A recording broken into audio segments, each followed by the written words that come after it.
Dialah sumber kekuatan kita. Dialah gunung batu kita dan kekuatan dalam hidup kita. Kita puji Dia, kita agungkan, kita tinggikan Dia.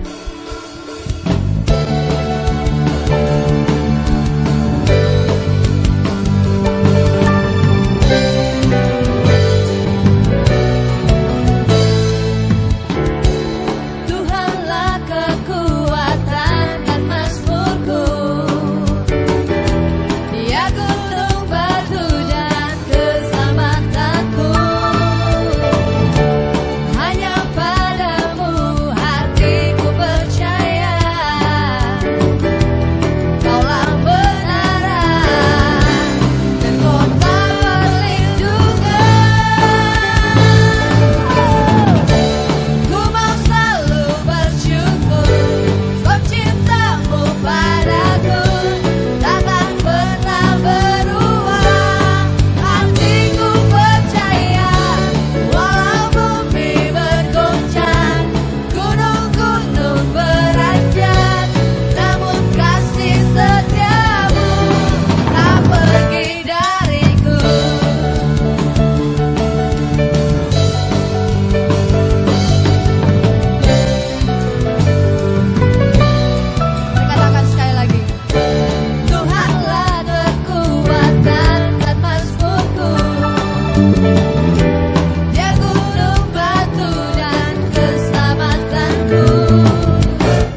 Tuhan, aku rindu. Tuhan, aku siap. Penuhi aku dengan Roh-Mu. Ku rindu lawatan-Mu. Sekali lagi katakan, Tuhan, aku rindu. Tuhan, aku siap. Penuhi aku dengan Roh-Mu. Ku rindu lawatan-Mu. Ku rindukan Kau hadir di sini saat ini, Tuhan. Ku rindukan Roh-Mu mengurapi saat ini, Yesus.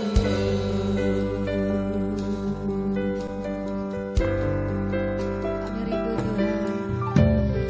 Tuhan, aku rindu.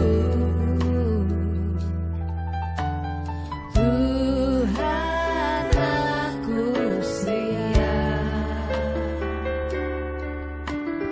Penuhi aku dengan Roh-Mu.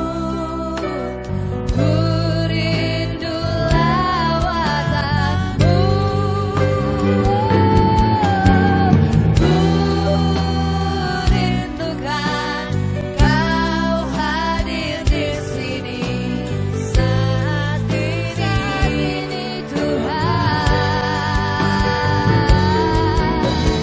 Ku rindukan Roh-Mu mengurapi saat ini, Yesus.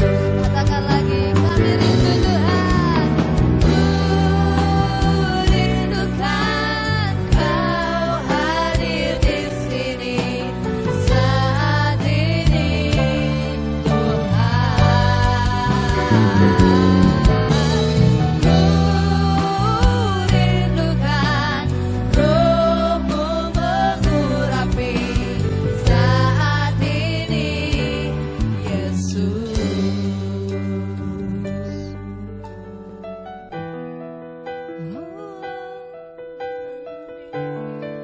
Kami rindu Tuhan. Ku rindukan Kau hadir di sini saat ini, Tuhan. Ku rindukan Roh-Mu mengurapi saat ini, Yesus. Ku rindukan Kau hadir di sini, Tuhan. Saat ini, Tuhan.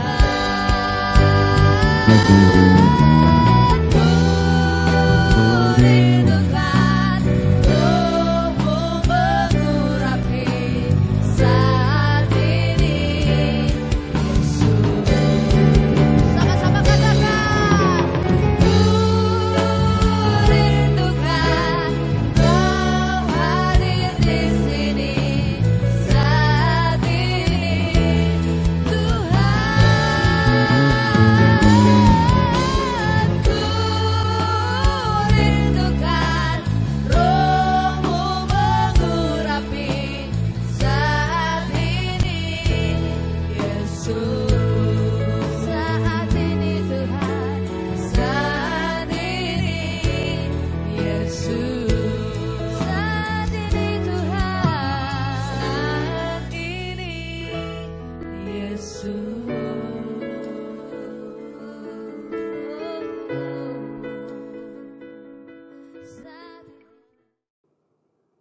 Apabila kita sungguh-sungguh percaya kepada Tuhan tentang jalan ke surga, maka sepatutnya kita juga percaya kepada tuntunannya dalam perjalanan hidup kita di dunia. Tuntunan yang sangat kita perlukan. Karena perjalanan hidup di dunia ini sangatlah berliku-liku. Dan tidak jarang kita harus melewati masa-masa yang sangat berbahaya. Perjalanan yang mengingatkan saya kepada jalan raya yang menghubungkan kota Los Angeles dengan kota San Francisco di California. Yaitu bila kita menempuh jalan yang bernama California Route 1 atau yang juga disebut orang sebagai Pacific Coast Highway. Disebut seperti demikian karena jalan raya sepanjang 600 km lebih ini menyusuri pantai Samudra Pasifik. Jalan yang relatif sempit sebab hanya 2 jalur. Satu jalur untuk masing-masing arah. Sisi yang satu dibatasi dengan dinding bukit yang terjal. Dan sisi yang satunya lagi dibatasi oleh tebing yang sangat curam. Tebing yang hampir tegak lurus dan yang setinggi antara 100 sampai 200 meter dengan lautan Pasifik menanti di bawahnya. Memang pemandangan di sepanjang jalan Route 1 sangat indah. Kita dapat melihat lautan Pasifik yang terbentang luas berada di bawah kita. Namun jalan ini juga sekaligus sangat berbahaya. Bahkan dinilai sebagai jalan yang paling berbahaya di California. Karena bukan saja sempit, jalan ini juga berliku-liku dengan tikungan yang sangat tajam. Bahkan di daerah-daerah tertentu, entah mengapa, di sisi tebing yang berada di pinggir laut itu, tidak dipasang pagar pengaman. Beberapa kali saya mengemudikan mobil melalui jalur ini. Kalau kita mengemudikan dari arah Los Angeles, masih mendingan. Sebab jalur yang kita tempuh berada di pinggir dari dinding bukit. Bukan berada di tepi tebing laut. Namun kalau kita mengemudikan mobil dari arah yang sebaliknya, yaitu dari San Francisco, jalan ini benar-benar adalah jalur uji nyali. Sedikit saja kita meleng, sehingga salah dalam menggerakkan roda kemudi, maka mobil yang kita kemudikan akan terjun secara bebas ratusan meter ke bawah, dan akibatnya akanlah sangat fatal. Oleh sebab itu di sepanjang jalan berulang-ulang kita akan melihat tanda-tanda peringatan agar kita mengemudikan mobil secara berhati-hati. Berhati-hati. Yaitu dengan bersikap waspada dan mematuhi rambu-rambu lalu lintas yang dipasang di sepanjang jalan. Rambu-rambu lalu lintas yang kalau kita taati, maka kita akan dapat melewati jalur itu dengan aman dan nyaman. Sebab kebanyakan kecelakaan lalu lintas terjadi ketika pengemudi mengemudikan mobil sekitar 30 km di atas batas kecepatan yang telah ditentukan. Batas kecepatan yang dapat kita baca pada rambu-rambu lalu lintas dan yang tidak selalu sama di sepanjang jalur. Namun berubah-ubah sesuai dengan kondisi jalan di wilayah tersebut. Yang perlu kita lakukan adalah mempercayai rambu-rambu itu dan mematuhinya. Mereka dipasang untuk menolong kita dan bukan untuk mempersulit diri kita. Hal yang sama dengan perjalanan hidup di dunia ini. Sangat berliku-liku. Penuh dengan wilayah yang berbahaya. Bila tidak berhati-hati, maka tidak jarang kita akan terjerumus ke dalam masalah yang akan membawa penyesalan seumur hidup. Bukankah tidak sedikit di antara kita yang berharap bahwa kita dapat mengulang perjalanan hidup kita dari awal. Yaitu karena saat ini kita sedang berada di dalam keadaan yang tidak kita harapkan. Keadaan yang kita alami karena kita telah mengemudikan hidup secara sembrono dan menempuh arah kehidupan atau life direction yang salah. Disinilah pentingnya tuntunan Tuhan bagi hidup kita. Mengapa perjalanan hidup ini diwarnai dengan kemacetan, tabrakan, atau masalah di sana sini? Alasannya sederhana saja. Yaitu karena kita mengabaikan rambu-rambu atau tuntunan yang Allah berikan. Kita bertindak secara ceroboh karena tidak sungguh-sungguh mempercayai tuntunannya. Kita mempercayai keberadaannya, namun kita tidak mempercayai tuntunannya bagi kehidupan kita. Artinya di sini terdapat kesenjangan antara mempercayai eksistensi Allah dan menaati tuntunannya. Percaya bahwa Allah itu ada adalah hal yang penting. Namun iman seperti itu saja tidaklah terlalu bermanfaat bila tidak disertai dengan kepatuhan terhadap pimpinannya. Oleh sebab itu, seperti yang telah saya utarakan tadi, apabila kita sungguh-sungguh percaya kepada Tuhan tentang jalan ke surga, maka sepatutnya kita juga percaya kepada tuntunannya dalam perjalanan hidup kita di dunia. Prinsip inilah yang diajarkan di dalam kitab Amsal. Di sepanjang bulan ini saya ingin mengajak saudara untuk mempelajari bagaimana kita dapat melewati kehidupan di dunia yang penuh dengan lika-liku ini dengan hikmat Allah. Hikmat yang apabila mewarnai kehidupan kita, maka kita tidak akan menyesali perjalanan kehidupan yang kita tempuh. Hikmat untuk mengelola hidup Anda atau wisdom for managing your life. Hikmat yang seharusnya diwariskan oleh semua orang tua kepada anak-anaknya. Sebab bila yang kita wariskan hanyalah kekayaan, kita tahu bahwa kekayaan dapat habis di setiap saat. Tetapi bila yang kita wariskan adalah hikmat, maka hikmat tersebut akan menolong anak-anak kita untuk melewati setiap musim kehidupan dalam kebahagiaan. Hikmat yang dapat kita timba dari kitab Amsal. Karena sebagaimana yang ditulis dalam Amsal pasal 1 ayat 1 sampai 2, kitab ini ditulis dengan maksud agar orang mengenal hikmat yang dari Allah. Yaitu termasuk hikmat untuk mengalami tuntunannya bagi kehidupan kita. Untuk mengenal hikmat ini, saya mengajak saudara membaca Amsal pasal 3 ayat 5 sampai 6.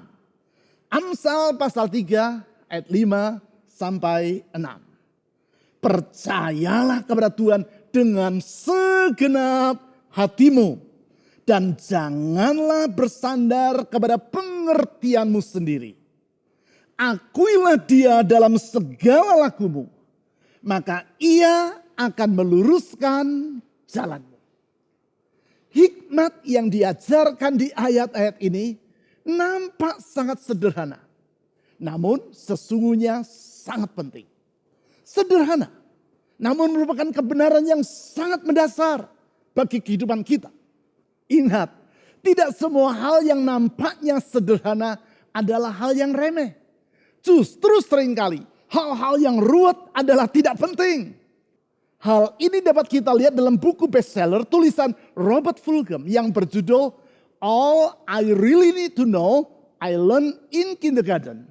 Semua hal yang sungguh-sungguh saya perlu ketahui telah saya pelajari di taman kanak-kanak. Dalam buku yang telah terjual 7 juta eksemplar, suatu jumlah yang sangat luar biasa ini, Robert Fulghum menjelaskan 70 prinsip kehidupan yang sangat penting yang sesungguhnya telah kita pelajari di saat kita masih duduk di bangku taman kanak-kanak. Hal-hal yang nampaknya sederhana seperti prinsip kembalikan barang ke tempatnya yang semula. Prinsip ini juga diajarkan dan diucapkan secara berulang-ulang oleh ayah saya ketika saya masih bocah. Nampaknya sederhana, namun sebenarnya di dalamnya terkandung pelajaran yang sangat penting, yaitu bahwa kita harus hidup secara bertanggung jawab. Demikian juga dengan 4 kalimat dalam 2 ayat, yaitu Amsal pasal 3 ayat 5 sampai 6 tadi. Hikmat yang sederhana yang diajarkan di situ sangatlah penting. Karena dalam ayat-ayat ini dijelaskan tentang bagaimana kita harus menetapkan jalan kehidupan kita. Atau setting the path of our life. Jalan kehidupan agar kita tidak usah terjerumus ke dalam jurang yang meruntuhkan. Namun justru memungkinkan kita untuk mengalami keberhasilan. Kata kunci dari nasihat yang penuh hikmat di dalam ayat-ayat ini adalah percaya kepada Tuhan. Percaya atau iman seperti yang telah saya utarakan tadi. Bukan hanya dalam bentuk percaya bahwa Tuhan itu ada. Tetapi terlebih lagi yaitu percaya kepada tuntunannya. Di sini kita melihat 3 sifat dari iman yang diperlukan agar kita dapat hidup dalam tuntunan Tuhan. Ketiga sifat dari iman tersebut adalah Yang pertama, percaya kepada Tuhan dengan sepenuh diri. Hal ini diutarakan di ayat 5, yaitu Amsal pasal 3 ayat 5. Percayalah kepada Tuhan dengan segenap hatimu. Kata hati atau leb di dalam bahasa Ibrani memiliki makna yang sangat luas. Di dalam kata leb atau hati tadi terkandung arti kapasitas untuk berpikir, berkehendak, dan berperasaan. Jadi yang dimaksud dalam Alkitab tentang hati bukan sekadar tempat bagi orang untuk berperasaan. Namun adalah seluruh kehidupan dari manusia itu sendiri. Kehidupan yang berkaitan dengan pikiran, kehendak, dan perasaan. Oleh karena itu, mempercayai Tuhan dengan segenap hati, seperti yang dinasihatkan di dalam Amsal pasal 3 ayat 5, artinya bukan sekadar mempercayai Dia dengan seluruh emosi kita saja. Namun dengan seluruh akal, keinginan, dan perasaan kita. Dengan kata lain, kita harus mempercayai Tuhan dengan seluruh totalitas dari diri kita.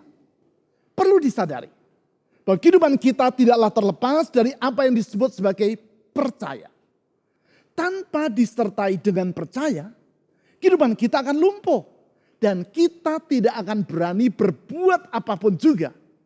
Hanya karena kita percaya kepada rumah makan, tempat kita memesan makanan secara online, barulah kita berani menikmati makanan yang kita pesan itu. Kalau kita merasa ragu dan dalam hati kita bertanya-tanya, apa yang terjadi dengan makanan ini sebelum dikirim dan sementara masih berada di dapur? Apakah makanan ini sungguh-sungguh bersih dan bebas dari virus? Jangan-jangan makanan ini diolah oleh orang yang sedang terpapar oleh COVID-19. Kalau hati kita dipenuhi dengan kebimbangan seperti itu, pasti kita tidak akan berani memesan makanan secara online ataupun menikmatinya. Bukan hanya dalam hal memesan makanan, dalam berbagai hal lainnya, situasi yang sama yang akan kita alami. Hanya karena kita percaya bahwa lift yang dipasang di gedung-gedung tinggi dapat diandalkan, barulah kita berani menggunakan lift tersebut. Sebaliknya, kalau kita merasa ragu dan bertanya-tanya, apakah lift ini benar-benar kuat dan berfungsi dengan baik? Jangan-jangan lift ini macet atau tali tempat ia bergantung putus sehingga kereta lift jatuh ke bawah.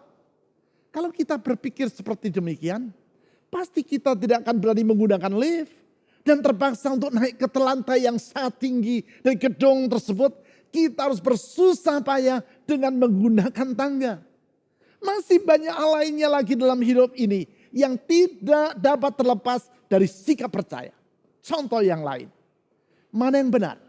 Bekerja terlebih dulu dan baru mendapat upah di akhir bulan, atau mendapat upah terlebih dulu di awal bulan dan baru sesudah itu kita bekerja? Jelas kita mengetahui bahwa orang harus terlebih dulu bekerja, baru sesudah itu ia mendapat upah dan bukan sebaliknya.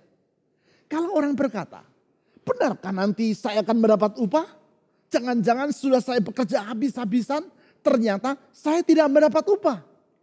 Kalau orang berpikir begitu, tidak ada perusahaan manapun yang dapat berjalan dan tidak ada orang manapun yang akan bekerja. Singkat kata, kehidupan kita hanya akan dapat berjalan karena adanya faktor percaya. Demikian juga untuk mengalami tuntunan Tuhan. Kita perlu percaya kepadanya.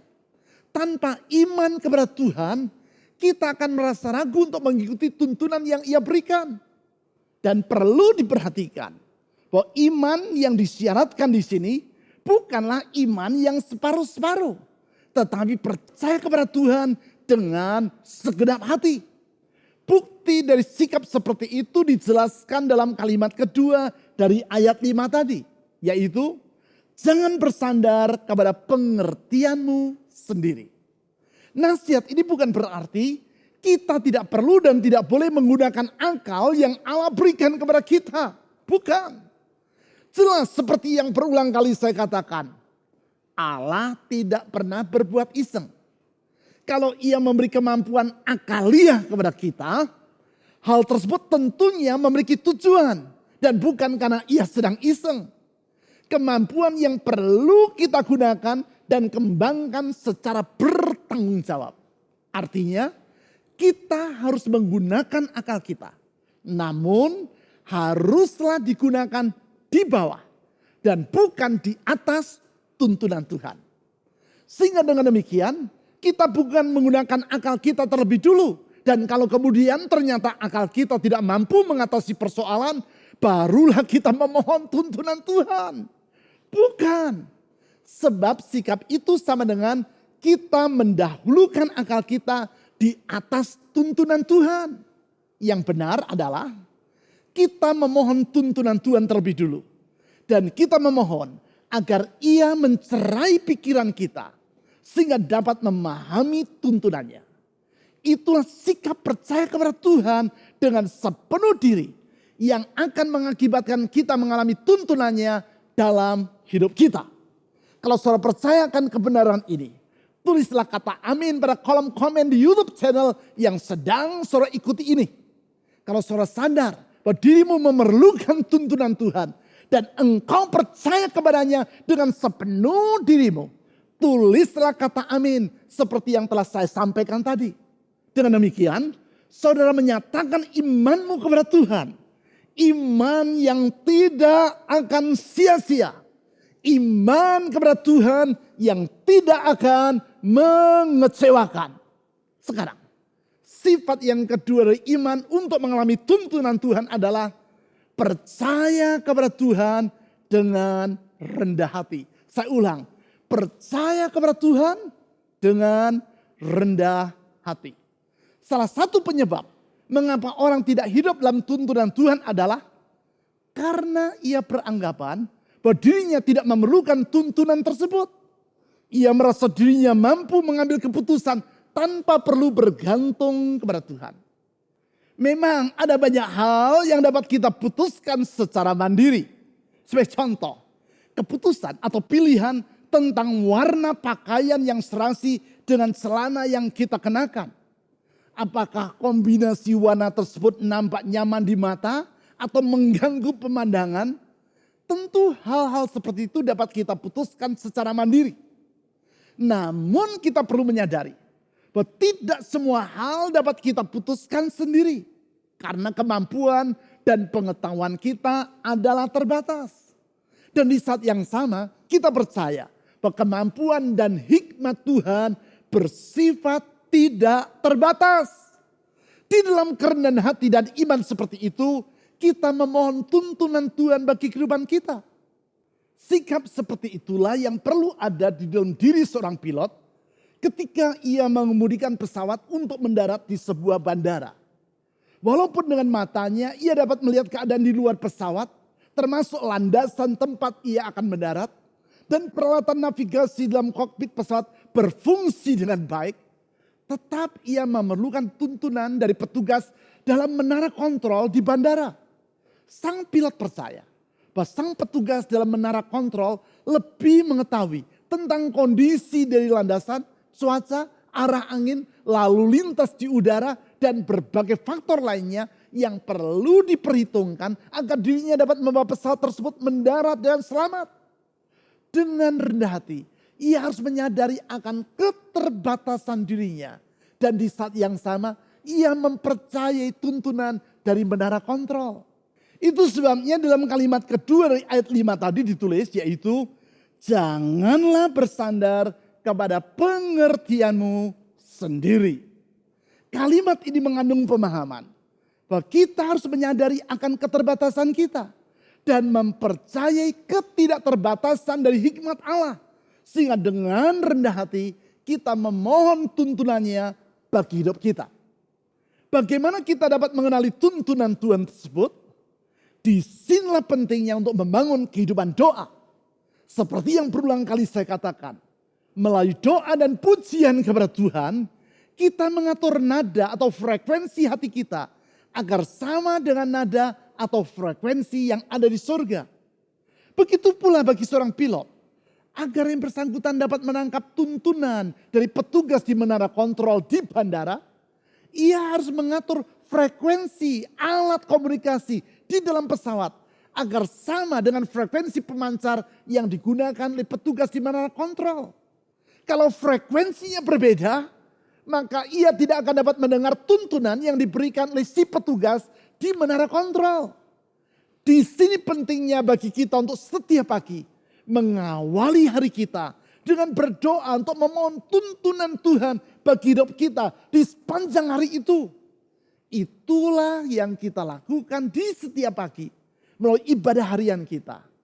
Itulah yang ditulis dalam Yesaya pasal 50 ayat 4b, yaitu setiap pagi ia mempertajam pendengaranku untuk mendengar seperti seorang murid.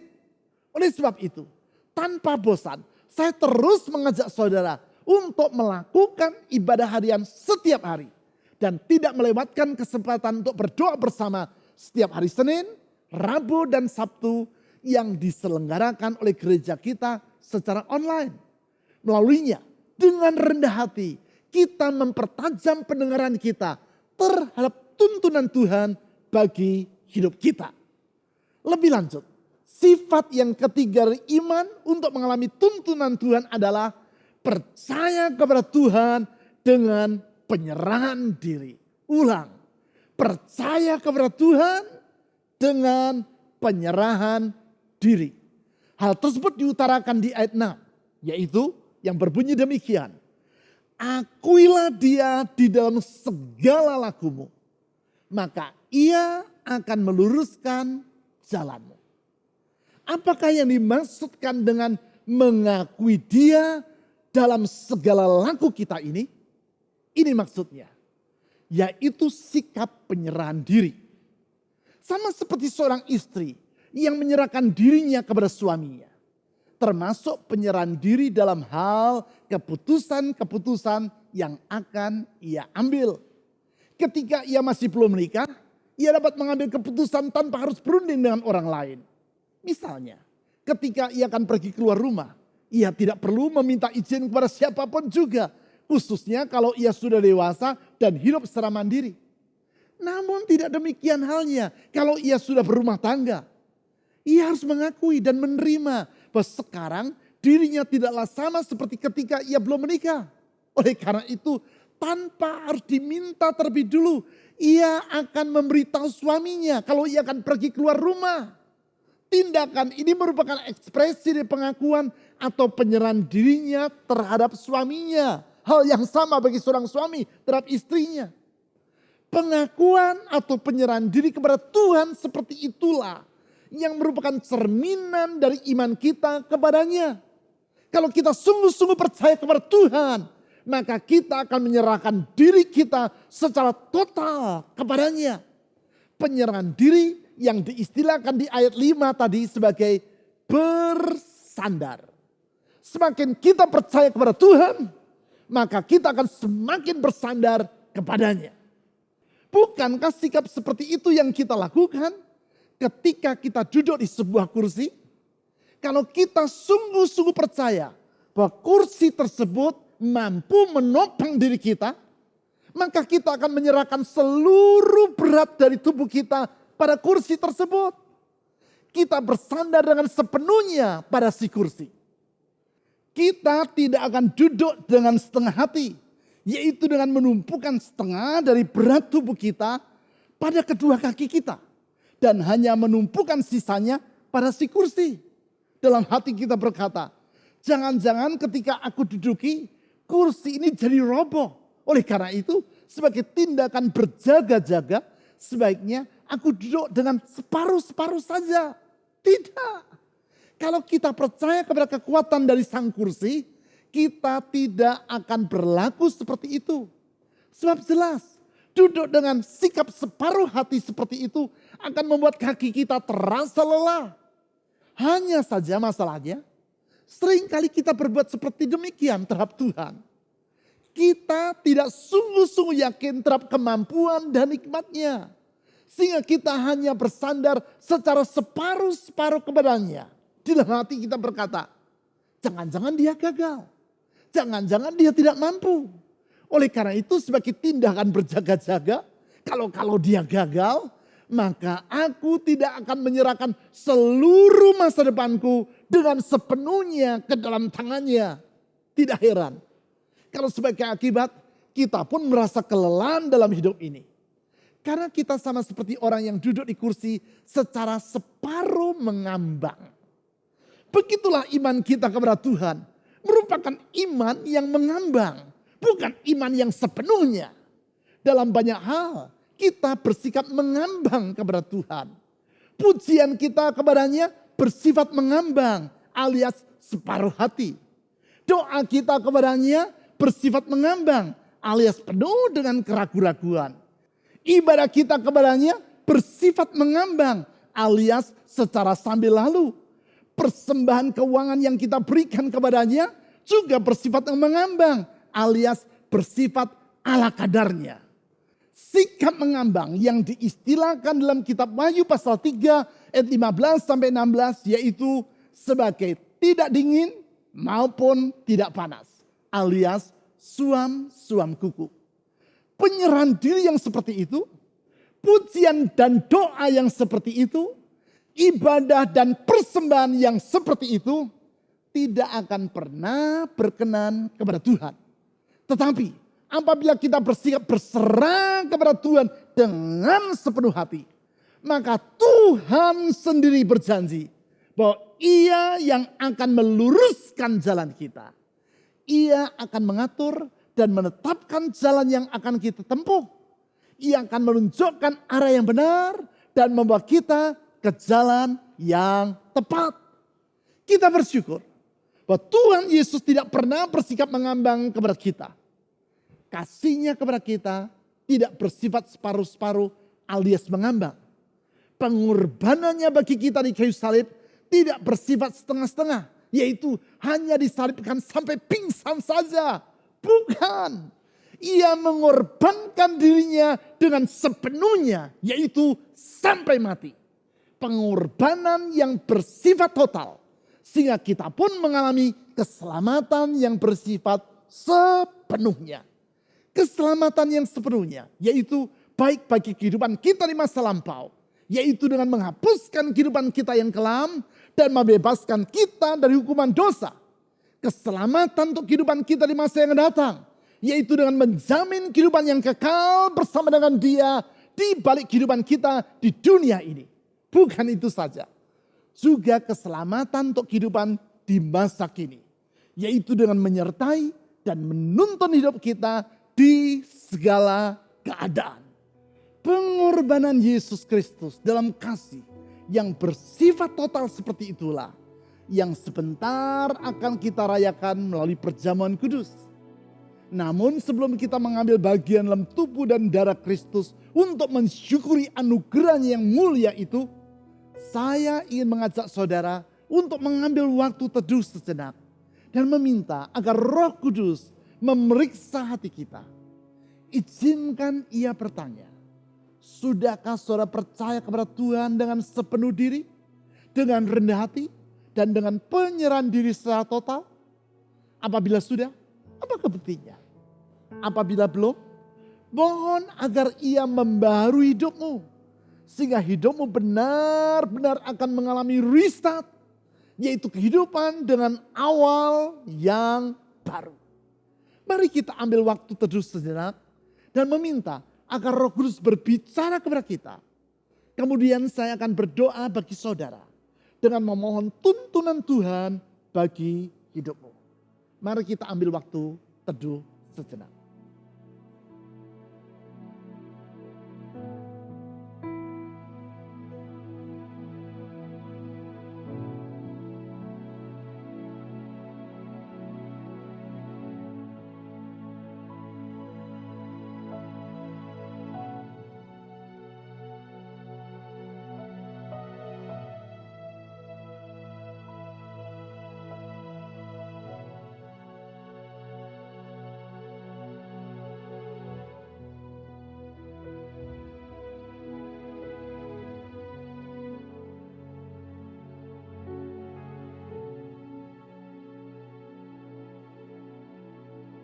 Tuhan Yesus,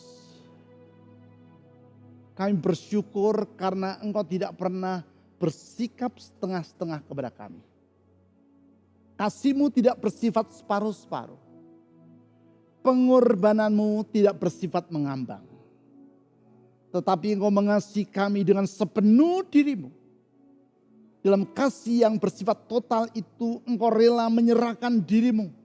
Dalam pengorbanan sampai mati di kayu salib.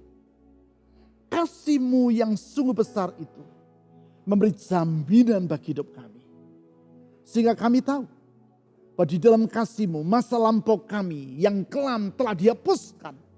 Dalam kesetiaan-Mu kami tahu ada jaminan untuk hari esok kami. Dan bukan itu saja, kami percaya Engkau bersedia menyertai kami dan menuntun hidup kami di sepanjang hidup ini melewati setiap musim kehidupan. Oleh karena itu Tuhan Yesus, saya berdoa saat ini. Sertai dan tuntun anak-anak-Mu di dalam setiap masa hidup yang mereka lalui. Sertai dan tuntun mereka. Karena kami percaya dalam penyertaan-Mu kami akan mengalami sejahtera yang sepenuhnya. Dalam tuntunan-Mu kami tidak akan tersesat karena Engkau tidak pernah tersesat dan tidak pernah menyesatkan. Tuhan Yesus, dalam penyertaan-Mu kami akan melihat mujizat demi mujizat menyertai perjalanan hidup kami. Dalam penyertaan-Mu kami akan melihat pemeliharaan-Mu yang tidak berkeputusan dalam hidup kami. Oleh karena itu saya berdoa saat ini. Menyerahkan semua beban dalam hidup anak-anak-Mu ke dalam tangan-Mu ya Tuhan Yesus. Aku mempercayakan seluruh pergumulan, kekhawatiran, harapan mereka kepadamu ya Tuhan Yesus. Ulurkan tangan-Mu yang menyembuhkan, ulurkan tangan-Mu yang memulihkan, ulurkan tangan-Mu yang membuka jalan dengan mujizat itu. Sembuhkan, pulihkan, berkati anak-anak-Mu. Tuntun hidup kami ya Tuhan. Tuntun hidup kami dalam kebenaran-Mu. Saya berdoa saat ini menyerahkan semua orang dalam pergumulan mereka masing-masing. Engkau tahu dan maha tahu dan Engkau tahu jalan keluar untuk mereka. Dan Engkau sanggup membuka jalan bagi mereka. Dan Engkau mau membuka jalan keluar bagi mereka. Tuhan Yesus, saya berdoa juga saat ini untuk setiap orang yang akan memberikan persembahan. Berkati setiap persembahan yang diberikan dengan sepenuh hati itu. Balaskan berlipat kali ganda. Karena kami percaya firman-Mu ya dan amin. Janji-Mu dapat diandalkan. Di dalam nama di atas segala nama. Nama Yesus Kristus. Tuhan yang telah mati bagi kami. Dan hidup untuk selama-lamanya. Kami telah berdoa. Amin. Kita akan mengambil perjamuan kudus. Sebagai kebiasaan kita di awal bulan. Mari jemaat siapkan hati kita. Untuk mengambil perjamuan kudus yang diperintahkan oleh Tuhan Yesus untuk kita semua lakukan sebagai peringatan akan Dia. Kita akan mengangkat roti yang ada di tangan kita. Sebab apa yang telah kuteruskan kepadamu telah aku terima dari Tuhan, yaitu bahwa Tuhan Yesus pada malam waktu Ia diserahkan mengambil roti, dan sesudah itu Ia mengucap syukur atasnya, Ia memecah-mecahkannya dan berkata, inilah tubuhku yang diserahkan bagi kamu. Perbuatlah ini menjadi peringatan akan aku. Mari jemaat, kita mengangkat roti yang ada, kita makan bersama dengan ucapan syukur di dalam nama Tuhan Yesus Kristus, Allah kita yang hidup. Kita makan bersama. Mari kita siapkan hati kita untuk mengambil cawan perjamuan kudus yang akan kita lakukan bersama. Demikian juga ia Yesus mengambil cawan sesudah makan, lalu berkata, cawan inilah perjanjian baru yang dimateraikan oleh darahku. Perbuatlah ini setiap kali kamu meminumnya menjadi peringatan akan aku. Mari jemaat kita minum bersama anggur yang ada di tangan kita dengan ucapan syukur karena kebaikan Tuhan dan apa yang Dia sudah berikan darahnya sendiri untuk menjadikan kita anak-anaknya dan perlindungan Tuhan sempurna atas kita. Mari kita minum bersama dengan ucapan syukur dalam nama Yesus. Haleluya, haleluya, haleluya, haleluya. Mari kita sembah Dia. Mari kita puji Dia. Terima kasih ya Allah, terima kasih ya Yesus. Terima kasih ya Roh Kudus untuk semua karya yang telah Engkau berikan ya Allah kami. Rilaya masyaralaya masyaralaya masih. Rilaya masyaralaya masyaralaya masih. Haleluya. Amin.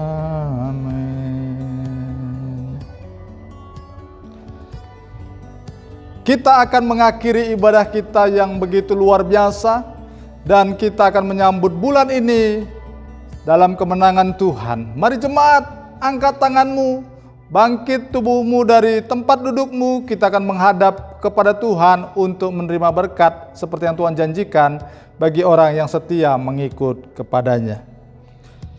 Mari kita angkat tangan kita. Tuhan memberkati engkau dan melindungi engkau.